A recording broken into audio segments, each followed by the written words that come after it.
Hello everybody, thank you for being here tonight. We are on week number 6 of our In.Form transformation journey on the 9-week program. Tonight we've got some excellent information to share that's going to go outside some of the boundaries that we've been talking about already. We've been really hammering in on the physical side, what to do with our eating and our drinking, understanding protein and fats, all those things that are important from a physical level. But tonight we're going to do something a little different. Now we're going to go ahead and hit the nail on the head with the emotional and the mental side of ourselves. So if you want to take a look here at our little model for optimal health is just not a singular thing. It's a correlating thing that crosses boundaries and is interrelated to other aspects of our life. We've got the physical that we've been talking about. Of course, we've got the spiritual, and tonight we're going to be hitting the emotional and the mental sides of creating this model of optimal health for us. So we're going to also review some of our healthy talk and making sure that we are creating with our words and with our thoughts and with our action what we want to have in place for our lives. And that's really the gist of everything that's going to be covered tonight. So tonight, of course, we're going to be talking about managing stress and balancing emotions. Before we get into all that, just wanted to recap real quick. Did anybody have any accomplishments that they would like to share with us? Any accomplishments, Rosa? I'm maintaining a good level above normal on hydration. Hydration, yes. And I told you earlier I was jealous. But yes, Rosa's been doing a great job the last few weeks maintaining herself above the 45%, which is what's recommended minimum for women. So nice job, Rosa. Anybody else have any accomplishments? Been hitting my exercise program. I'm doing this 2-week challenge. Yes.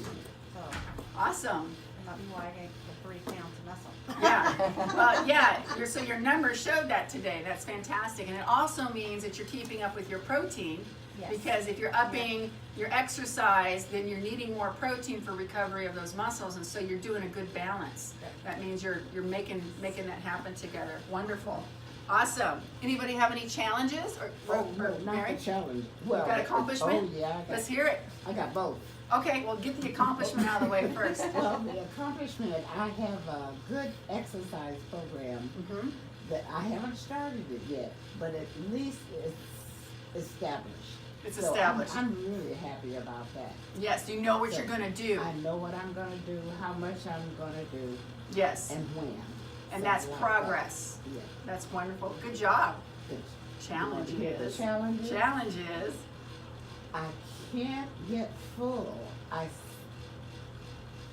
Really? Are you kidding me? Yeah. Your metabolism is kicking up and you're hungrier than normal? No, no, I stay hungry. I just love food. Yeah.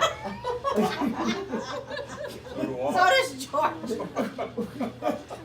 You guys want to sit next to each other? Okay. So I'm trying to work on it. Well, and that could be a good thing too, depending on how much of the program you're really doing, because I know for myself, when I started this round with the group, I wasn't eating a whole lot at all before the program started with this particular group. And then I got on board with everybody else, and 2 weeks into it, I was waking up hungry. And I mean, the last couple of weeks have been a challenge for me with my fasting. Normally I can go 5-6 hours without eating and it doesn't even faze me. But being on the program ups your metabolism, and when your metabolism gets up, then your body's going, more fuel, I want more fuel, I want more fuel, right? And then as long as you're putting in the right kind of fuel, that's good. That's good. So it could possibly be an accomplishment, actuality, to turn the other side of the coin for you. So you just need to be thinking about what you are eating and what portion of the program that you're completely following through with. You know, but if you're doing your shakes every day and you're doing your berberine and you're doing the things that you should be doing, then it might be a good thing. Oh, well, that's good to hear. Because Yeah. I always thought as you get older, your appetite decreases. Normally it does. For the average person who is getting older, you're not quite so average. So Oh. anyway. You overachiever. Like she didn't know that already. It's funny. Did you know what she said? You Overachiever. Anybody else have any challenges this week they might want to share? Anybody? Yes. I am struggling with sleep. Sleep. Well, great. You came to the perfect class night. I am just. We're talking about sleep tonight, so Okay, wonderful. yes. We'll hit that on the head. That's part of what we do tonight. Yes, That and exactly. And my hot flashes are better, but I'm still having them. Okay. Well, that We'll was talk one of my about it. goals, was to get to bed by 10:30. Yeah. Good. So I've been trying to, Good. Well, we're going to talk about that more tonight, so we're going to help you all out on that. and I'm a night owl too, so it's You sometimes and me, hard. sister. Oh, yes. If I can stay up to midnight and get up at 9 or 10, I'm good to go. Yeah, or 2 and get up at Yeah. 12. Well, Yeah, when that I work. My doctor So would did frown you- upon that. So did everybody get a chance to remember? I heard you all talking amongst yourselves. Did you figure out what your percent of muscle mass to total body weight was for this week? Did anybody get that figured out? Rosa got it figured out? 66%. 66? Uh-huh. Really? If I did it right. Yeah, well, we'll check it later. Okay. I want to make sure that's right. That sounds great, but then again, remembering what your muscle mass was today, that's quite possible. Congratulations. Nice job. That's another accomplishment. Okay. All right. Anybody else got theirs? 50.56. 0.56. Okay. Wonderful. 57. 57. Good. Good. What was yours this week? 69. So you steadied out from last week. Good deal. So if you want to remember, 65 is our goal, especially for women. 70 is more of our goal for men, and 75% is for those people who are athletes, and it may be even a little bit more depending on what type of sport they're in. All right, so an overview of tonight's class real quick. We are, of course, are going to review a little bit about sugars last week. We had a really great class last week. I got the opportunity to learn even more information yesterday from my favorite guru, Master Herbalist Stephen Horn, and so I'm going to be bringing some more information to you from what he shared with the Nature Sunshine Nation yesterday. We're going to cover module number 9 on stress. We're going to do number 9 first tonight, and then we're going to cover module number 8 on emotions second. So we've got 2 modules that we'll be knocking out tonight. We're going to continue with our healthy talk, making sure that that's incorporated into what we're doing. Something that I've done differently with this particular 9-week course than I've done in the past is I usually didn't introduce healthy talk and thought word action and all of that stuff until week 8. But of course we started this at week 2, and so hopefully tonight it'll have a little bit bigger presence for all of you because we've already been talking about this the last 6 weeks. Our smoothie tonight is going to be our mocha morning smoothie. So really excited about that. It's a great smoothie to do if you like coffee in the morning and you want to get a little bit of a coffee fix. Rose is going, no. I love it. I might. Yeah, you no, might. I'm actually sitting here thinking I might. We'll work on making a vanilla one for you. Maybe And then we'll I do could that. go and vanilla with just a little bit of, because anyway, We'll figure it out. because I can go home and drink half a cup of aloe vera juice and be okay. All right, there you go. All right, so from last week, a couple questions. Does anybody remember how many grams of sugar per day the American Heart Association recommends for women? 25. Close. 2 tablespoons? 2 tablespoons, which is 24. Oh, 24. 24 grams of protein. 24 grams of sugar per day, maximum. 2 tablespoons. Men. Anybody remember for men what the recommendation is? 3 tablespoons, which is 36 grams of protein. Jeez. I'm stuck in the protein mode. Sugars per day. So 36 grams of sugar per day for men and 24 for women. Anybody, can you come up with potentially any foods where we may have some hidden sugars that we may not be aware of until we actually look at the label? Hidden Yogurt. foods. Yogurt. Yogurt, yes. Anyone else? Ketchup. Ketchup, condiments, yes. Everything. Pretty much. Pretty much everything. Yep. Yeah. Breading on, like if you did fish with breading, already Breading. packaged, because Yeah. it's always Some got breads sugar in too, it. don't Yeah, some breads you bet, because they gotta have the sugar in there for the yeast to do its thing. Yeah, definitely. Any other ideas? Salad dressing. Salad dressings. Pasta sauce, I make my own. salsa, even. Salsa? Yes, Fried ma'am. salsa. Yes, ma'am. We had somebody last night who said they were doing salsa. They like doing salsa in the morning. And they were like, what? And they looked at, anyway, yeah, sugar in the salsa. You bet. That's very common. Kombucha teas, we know that is a really good health food, health drink for us. And there are a lot of really great ones out there, but there are some companies that are putting sugar in them also. So it kind of defeats the purpose. But anyway, making sure that you guys are continuing to look at those labels and not just assume that there is not sugar in those products that you're eating. So some extras from Master Herbalist Stephen Horn yesterday. He was talking about blood sugars and really helping me understand even more what's happening with sugar and helping me to relay that information. One of the things he said is sugar is fuel, which needs nutrients to be converted to energy. So sugar is just fuel, just like gasoline or diesel is fuel for your or for your vehicle, right? So in your vehicle, when you put that fuel in, it has to be converted to energy to get you to go, right? It has to go through certain processes within the engine and the whole mechanics of the vehicle to make it move forward. Same thing with our bodies. So when we put in sugar, even though we think of sugar as energy, sugar is really not energy. Sugar is fuel. And that fuel has to go through a process of being converted to energy in the mitochondria of the cell, okay? So the problem with processed sugars is they are processed in such a way that all nutrients are completely void in sugar. It's just calories. That's all it is. But to convert sugars, carbohydrate sugars, fruit sugars, vegetable sugars, whatever they are, to convert them into energy, you need B vitamins and magnesium, along with several other nutrients as well.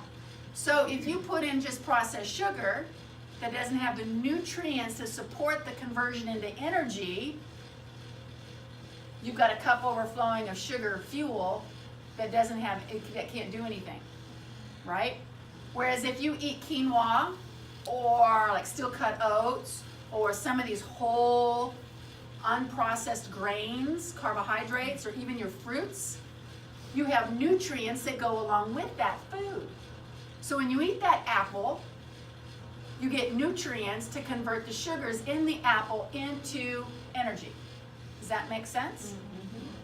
So I thought that was really clear and really cool, just being able to understand that whole process to another level. So this is the reason why processed sugars are so bad for us, is because we're not getting what we need. And on top of it all, B vitamins are used up and burned up just like that with stress. And that's what we're talking about tonight, right? So when you're dealing with a lot of stress, you're using up all your B vitamins, and then you eat some processed sugar, and then you don't even have the storages or the backup of nutrients to convert these sugars into energy. Make sense? Stimulating versus energy. Now this is another thing that I thought was really interesting. There's a difference between a stimulant and energy. We see all these energy drinks. They're all energy drinks, right? And they're proposing to us that we're going to get energy, is what they're saying. But there's a difference between energy and stimulating. Stimulating basically gives us a non-natural form of energy, which is not really energy. It's just non-natural. Energy is natural to our bodies. Our body has to produce energy. Plants have to produce energy. We all have to produce energy to continue our growing and our living cycles, right? So we have to remember that also. We can sometimes intake stimulants, but they're not really energy. And when they're stimulants, this is what creates that cycle we talked about last week, the roller coaster ride of, oh, I eat a bunch of sugar, and then my energy levels go up, and I'm kind of, woo, and then I drop all of a sudden, and then I need more. That's a stimulating. Energy should be more on a gradual curve. Okay? And so the energy we get from whole grains, from fruits, from vegetables, that's not a stimulant. That's an even keel energy. where the difference of the processed sugar, of course, puts us in a stimulating mode, or caffeine, or even using guarana root, or any of the other stimulants, caffeine-type oriented things, coffee, teas, all of those are stimulants. They're not energy. We get up in the morning, we think we need energy. What do? We go for a cup of coffee. We're not getting energy. We're getting a stimulant. And then we put some sugar creamer in our coffee. And what are we getting? A stimulant, not energy. Does that make sense? I'm with you. The other thing that he brought up, there is such a thing called a hypoglycemic crash when you sleep at night. Has anybody ever woken up in the middle of the night and it's like they're wide awake? They're just like, Yes. and you're going through the cycle, you're like, okay, what am I gonna do tomorrow? Oh man, I gotta pay that bill. You just kind of, it's like you're awake Shut off. and you can't shut off. That is most likely what he was coining as a hypoglycemic crash. So when you have a certain amount of sugars during the day that are maybe more stimulating or more processed, right? Then what happens is your blood sugars start to kind of go all over the place. And then when you're sleeping at night, your blood sugars go down, hypoglycemia, too low sugars. And if your blood sugars are too low, I mean, that means death is on the horizon. So instead of your body allowing you to die, so to speak, it wakes you up. And it wakes you up by sending a signal to the adrenal glands. Hello, adrenal glands, we need some help here. Blood sugars are low. We need to let the liver to release some glucose into our system. We need to bring the blood sugars back up. So when the adrenals, which are our fight or flight glands, are stimulated, they are an awake gland. They're a gland that functions when you're awake. Does that make sense? So that's one of the reasons why people have this happen while they sleep at night. They may go to sleep and they sleep really wonderfully for 2 or 3 hours and then wide awake. And then they may do it again. And that's because the sugars are unbalanced. That means you have to look at balancing your sugars better. Your sugars in your nutritional program and also with berberine, cinnamon balance, any other products that work with balancing blood sugars, because there's some unevenness going on. And when you go to sleep at night, your body's not keeping up with that. What if she has trouble going to sleep? We're going to talk about that tonight. Yeah. Number one causes of health issues, Stephen Horn said, if you were to take people who are unhealthy, didn't feel well, and if you just changed 2 things that they did, 2 things. He said one of them, get rid of the processed sugars, because there's no nutrients, right? And number 2, get rid of the processed oils. The processed oils we talked about in the cardio, the heart and the cardio and the fat module. We talked about that, right? And we talked about how when you use a lot of processed oils that have been cooked, that are not cold pressed, that are, come from the deep fryer, your potatoes or your French fries that you get, whatever it may be, there's no fat soluble nutrients in processed oils. And when you don't have any fat soluble nutrients in a processed oil, then you're unable to get there again. The nutrients are gone, they're void. You're putting in oil in your body, and it's most likely going to be an omega-6, which is an inflammatory, when it's not balanced out properly with omega-3s, okay? So those are the 2 big things he was saying. If anything, just simple things to tell people, those are the 2 things. Stay away from those 2 things and you'll feel a lot better. Okay.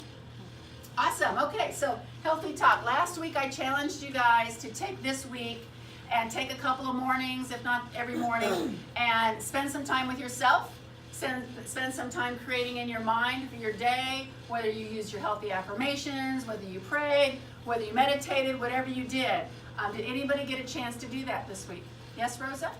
I've done it almost every day, and I think it's really helped my attitude a lot too. Has it? Yeah. I did making sure that I did, because I used to do Bible reading every day, and that just really made me remember. When you said that, I thought, yeah, I've been missing out on that, and so I went back to that because we forget. Because you just get busy with every day. Well, Yeah. I got to do this. I got to do that. I got to Exactly. do it. and so it's working. Yeah, and you don't set the pace for your day. And you were telling me earlier that you're kind of coming out of that fog you felt like you were in a couple of weeks ago. Yeah. And things are feeling better. So yeah. that very well Yeah. could be a portion of you doing better. Wonderful. Anybody else get a chance to try it? Well, I mean, we've done some stuff that I sat down this afternoon and I live by lists. If I don't have lists, I'm just. Yep. But I wrote down my time schedule, everything I'm gonna get done tomorrow. Yeah. So I'm basically, Planning your day. yeah, Yeah. well, and doing my spring cleaning early. Yeah. But I'm just like, I'm gonna get all these. But you already told me I had stuff to do. So now, tomorrow morning, make sure you give yourself anywhere from 5 to 15 minutes just to kind of review and to review how great it's going to be and how wonderful it's going to feel to accomplish those things. And to remember too, let me make sure I tell you this, okay, that whatever you get accomplished is what you needed to get accomplished tomorrow.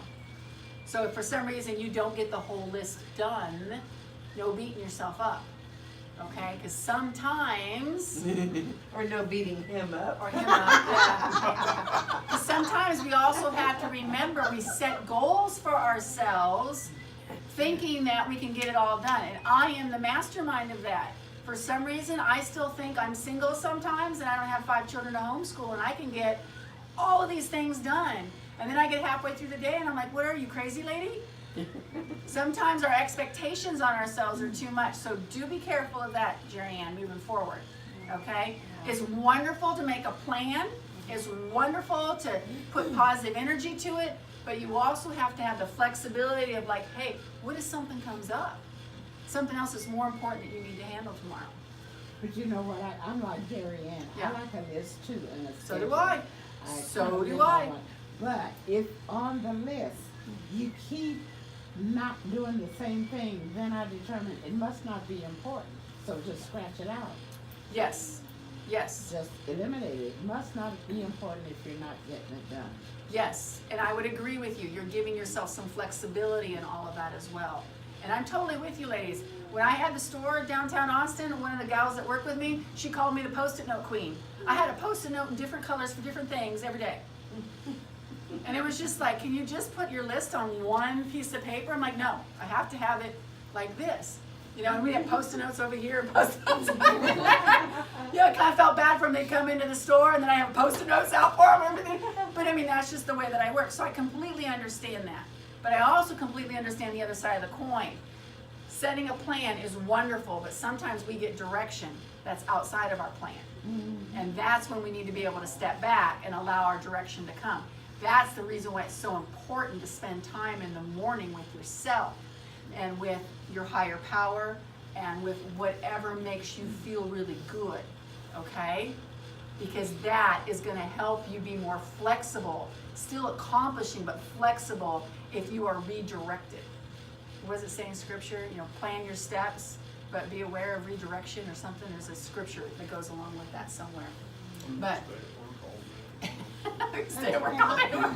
I've got yours is planned for the next day. She's got yours planned for when it snows and you have to be home. Yes. I don't have to be home when it snows, or I don't get to be home. The other thing I wanted to tag into this was in our mornings, and of course we're going to talk more about this today, it's a really great time to utilize emotions to create our day, to create our reality. Emotions, as we're going to talk about later, is exactly what it sounds like. E-motion, right?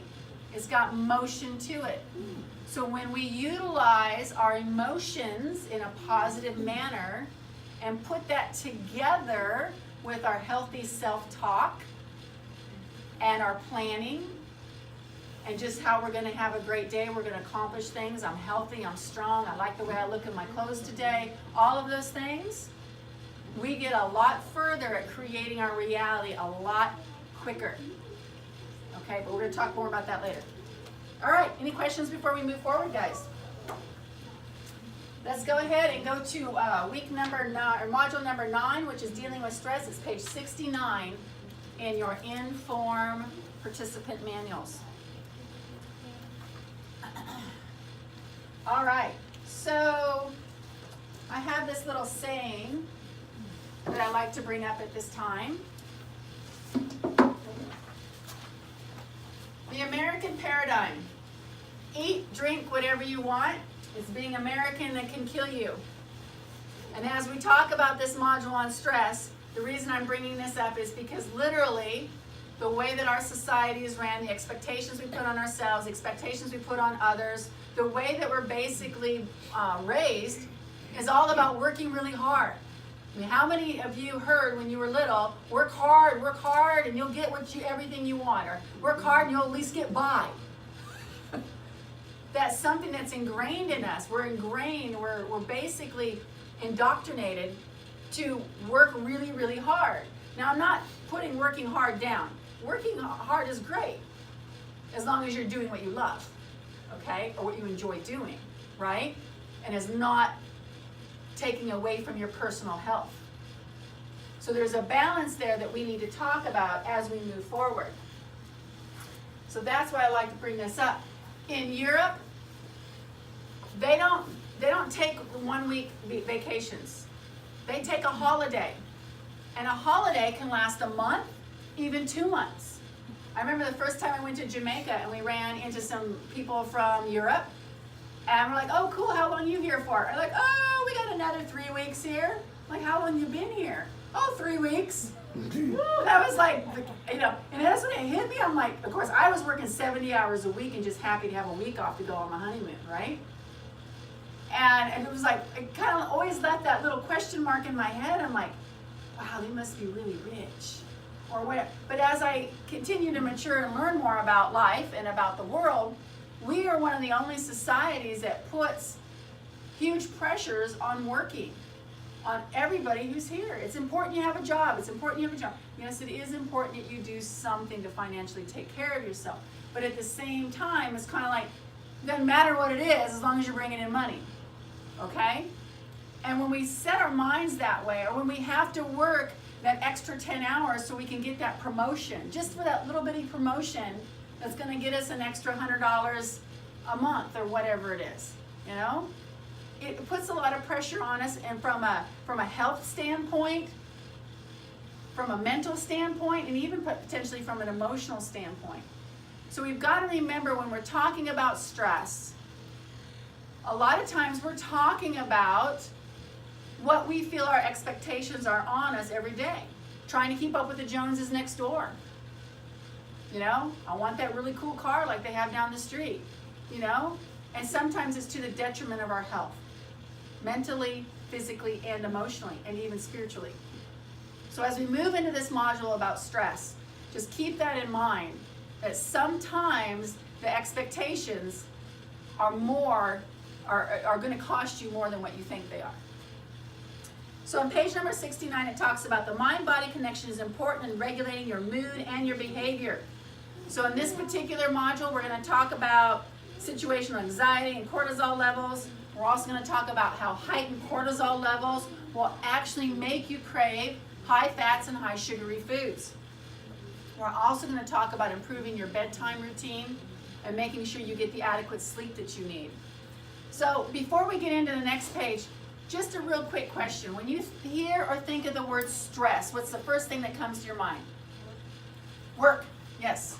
Stress. What else? Anybody else? Stress. Kids? Yes. Somebody else's problems. Somebody else's problems. That they load on you. Yes. Yes. Those ones that like to vomit their issues on you. Yeah. Bass I'll in tell their you. problems. Yes. Yeah. What else is stress? Health issues. Health issues. Okay. Financial. Financial issues. You bet. How about driving your car? How about That's stressful, Yes. right? Yeah. So we have a lot of different situations, even though we love our children, at the same time, there can be really stressful. No, I'm with you. Well, especially when they're teenagers. Yeah, I'm figuring that out. Good luck. But I mean, seriously, a lot of these things, I mean, we think of as stress, and we even just have a stress response in our body. I mean, our heart rate goes up a little bit. We just kind of get, you know, kind of like when you're driving down the road, right, and you see the red lights behind you, and somebody wants to put you know what that stress feels like, you just kind of get on edge, your adrenal glands kind of start emitting out more hormones and I things. knew what that was like yesterday. Can relate. But anyway, just making sure that we understand all the different things that we see as stress. So the next question is do you choose stress, or does stress choose you? Do you choose stress, or does stress choose you? You can You choose choose stress. You can choose stress. What do you say, Mary? You choose You stress. choose stress. Anybody disagree? Okay. It's a little of both. Primarily, though, it's you. But what it comes down to is your reactions. That's what it comes down to. Your reactions are going to stimulate more of a stressful situation or not. So when you have that person vomiting all their issues on you, and you choose to engage, you're choosing to be stressed out, right? You're choosing to allow that stress to happen. But if you find a way to turn it around, or you excuse yourself from the conversation, or whatever it is you do, you know, oh, hey, I gotta go, whatever it is, you get to choose. You get to choose if you want to take that on or not. It's all about reactions. I tell my children this all the time. Your reaction is actually more important than the action that took place. Our reaction is more important than the action, because our reaction is going to create a series of events that come after that. And it can go one way or the other. It can go stressful, or it can go more peaceful or more manageable. That's the other thing I want to bring up. I'm not saying get rid of stress. Stress is a normal thing of life. Even the plants, even the animals are stressed. A plant is stressed when it doesn't have enough water, right? An animal may be stressed when there's a predator around. Stress happens. We have stress in our lives. We may lose a loved one. A relationship may go sour. Our children may do something that just really gets under our skin. Things happen. But it's about managing that stress, putting it in its place, deciding what kind of reaction you want to have with that stress, and being fully, honestly in that zone and making that choice. And being okay with it. That's the second part. Sometimes it takes a little bit, and you kind of feel guilty maybe a little at first. But after a while, what you'll see is that you feel better, your attitude is better, you start gravitating around people, and they start gravitating around you that support that level of management of stress, and you find that you're not around it as much because you're not attracting it. But if you're feeding it and you're allowing it, then it's just going to keep on coming back. That same person's going to keep coming around, and keep coming around. Because they think it's okay. You're actually, in that situation, you're empowering them. You're validating them. Okay? And it's not necessarily helping them either.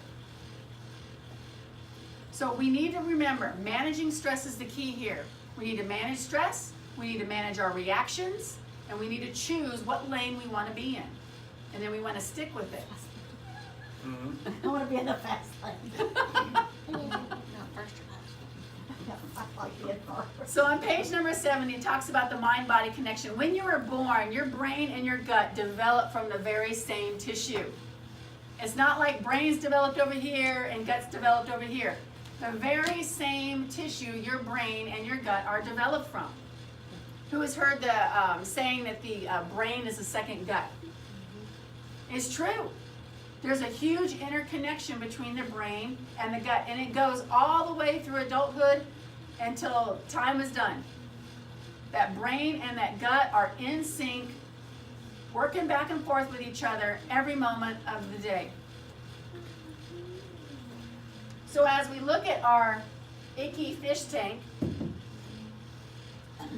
in the beginning we may look at this and we say, okay, so this person didn't take care of the fish tank. They didn't get the oxygen in, they didn't clean it, they're throwing styrofoam in it, you're eating junk foods and processed sugars, you're not drinking your water, you're not getting your exercise, and that's the result of this. And primarily it is a big result. But at the same time, if you don't think positively, if you think negatively, they call it stinking thinking, right? That's going to create this as well. You've got to have an environment that's going to be healthy for your gut. And what you think and what you say to yourself and how you manage your stress is going to be determined on how this happens for you. So when your brain goes haywire and you start thinking negative thoughts, it literally sends signals to your gut and your gut microbiome suffer. Same thing. Talk nice to yourself, Jerry Ann. That's him. He's doing it. He's like, Debbie, you always talk like that to yourself every day. Right? So, same thing. When you feed your gut processed sugars and processed oils and unhealthy things, you actually feed yourself physically, it affects your brain. You don't think as clearly. You're not as focused. Your memory may not be quite there. Your energy's low. So it goes back and forth. So what you think and what you eat are very much connected. You could eat the healthiest nutritional plan on the planet. But if you don't think right, if you got that stinking thinking going on, your gut can still look like this. They go hand in hand. So it's essential that we address the mental side of our optimal health model here. We've got to accept that the mental side is very much as important just as the physical side, just as the emotional side, just as the spiritual side. All of those create the optimal health. And so tonight, that's what we're talking about, is that mental health with stress. Because that's what stress is, right? It's really mental, right? If we are going to reach the beautiful gut microbiome healthy system, we've got to address the physical and the mental as well. Okay. All right. I think we got that down. So the next portion on page 70 talks about cortisol, the cause of eating. I'm not going to go through this step by step. I'm going to let you guys do this in your homework. But I just want you to be aware that cortisol is a hormone that is released by the adrenal glands. And it's released in response to stress. So you have a stressful situation going on. The red lights are in your rearview mirror, right? You're getting stressed. And then all of a sudden, what happens is your brain starts to calculate the stress, starts sending hormones back and forth within the brain and the glandular system, and eventually sends another hormone to the adrenal glands, which sit down here above your kidneys, and says, hey, we need some cortisol. We got some stress going on. And so the adrenal glands then release cortisol. The cortisol goes back up to your brain reward center, and that causes you to want to be satisfied. And most of us want to be satisfied with sugary foods and high-fat foods. But when we constantly experience stress and we're not managing it, we've got this influence of cortisol up and down, up and down. This is one of the reasons why it's so important on our IN.Form program that we're eating or snacking every 2 to 3 hours. Because if we do get into a stressful situation, we're less likely to produce as much cortisol, and we're less likely to fall off what we're doing and eat something that we know we shouldn't be eating. If you're eating every 2 to 3 hours and you're eating quality protein, it's going to help you think straighter. And when the stress comes on, then you're going to be able to manage that stress better. You're going to be able to make a better decision about whatever needs to happen, right? And there's less likelihood that that cortisol is going to be released. So that's where managing that stress comes in at. A large portion of that comes from the physical side of making sure that we eat high quality proteins every 2 to 3 hours, especially first thing in the morning. Especially. All right, let's go into page number 71. Let's cut down on cortisol, not the calories. So I've got a handout here for you for anyone who is interested in cortisol or would like information on cortisol. Cortisol is a really wonderful formula. They've been carrying it for quite some years. And what cortisol does, it helps you deal with the reaction to stress. It helps you with your blood glucose levels. And also helps you, of course, maintain your cortisol levels. So if you're in a situation right now, whether it's work or whatever it may be, where you feel like cortisol levels are constantly being up and down, and as you're working on your program, you need some assistance to manage that cortisol as you get your program down underneath your feet, this is a great product to have. This is not something you should take forever for the rest of your life. You need to learn to manage your stress through your physical side of eating, your nutritional plan, and through your mental side of managing stress. But this is great to have to help manage the influx of that stress until you can really get a handle on it and do it yourself. Okay.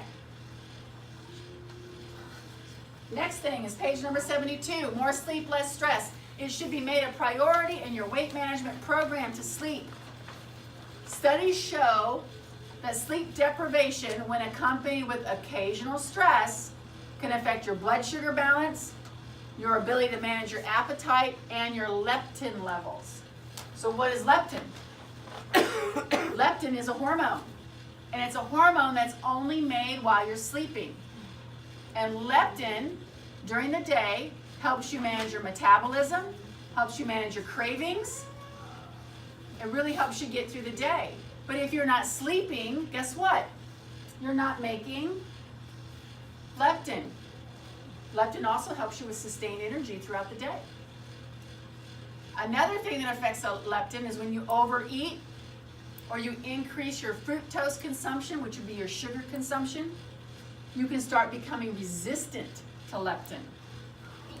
So when your sugars have been high, you still could be making some leptin at night, but yet what ends up happening during the day, now you're resistant. So we need to really work on getting that sleep so we can make that leptin. And then we also need to look at not getting in excesses of fructose consumption or sugar consumption to block that leptin. Yes, ma'am. Should we be testing our blood sugar even though we're not diabetic?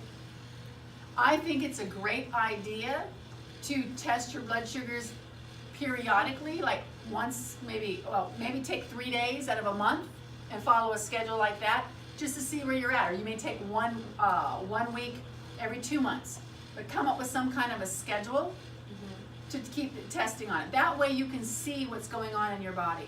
I think it's a great idea, Pam. If you've got access to that, definitely do that. You don't have to do it every day, but just take segments of time periodically and go back and check it. That way you catch anything before it gets to a point of where you've got to make more drastic measures. It can also let you know how you're really doing with your food and your nutritional plan. So I definitely would recommend it. And when you check it, you check 2 hours after eating. And a fasting in the morning, that's with no food or drink Okay, for so 10 hours. First thing when you get up in the morning and then 2 hours after. 2 hours after you eat. After you eat. So take it twice a day for anywhere from 3 days to a week, depending on how you want to cycle that out. Thank you, Rosa.